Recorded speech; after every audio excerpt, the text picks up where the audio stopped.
యాదగిరిగుట్ట లక్ష్మీ నరసింహస్వామి ఆలయంలో వార్షిక బ్రహ్మోత్సవాలు వైభవంగా జరుగుతున్నాయి. వార్షిక బ్రహ్మోత్సవాల భాగంగా 8వ రోజు ఉదయం శ్రీరామ అలంకారంలో హనుమంత వాహన సేవపై ఆలయ తిరుమాడ వీధుల్లో ఊరేగుతూ భక్తులకు దర్శనమిచ్చారు. నరసింహుడు నయన మనోహరంగా స్వామివారు అలంకార సేవపై ఊరేగుతూ భక్తులకు కనువిందు చేశారు.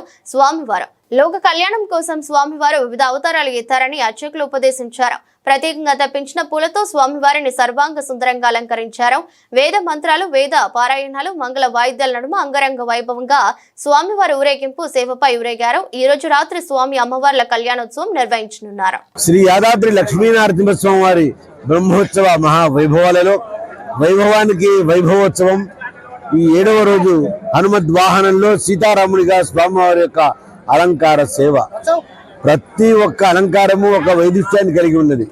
ఇది భారతదేశ సభ్యత సంస్కారం అంతా కూడా ఈ అలంకారంలోనే, ఈ అవతారంలోనే మనకి స్ఫూర్తిదాయకమైంది. అయితే మొదటి నుంచి ఈ రోజు 8వ రోజు అవుతుంది, ఆన్నిక దీక్షలో 7వ రోజు అవుతుందని తెలియజేస్తున్నాను. రాముడు మన భారతదేశ సభ్యత సంస్కారాలకి మూల పురుషుడు. వారిని ఆదర్శంగా తీసుకోవాలి. ఈనాడు బలహీనమైన పడిపోతున్నటువంటి దంపతి వైభవాలకి రాముడే ఆదర్శంగా తీసుకుంటే పునరుజ్జీవింపబడుతుంది. సంసారం ఎలా చేయాలో, కష్టాన్ని ఎలా అనుభవించాలో, సుఖాలను ఎలా అనుభవించాలో రాముడు సీతాదేవి ఆచరించి మనకు చూపించాడు. ఆంజనేయ స్వామి నెంబర్ 1 స్టూడెంట్గా ఎట్లా చదువుకోవాలో, సంస్కారం ఉండాలో తెలియజెప్పినవాడు ఆంజనేయ స్వామి.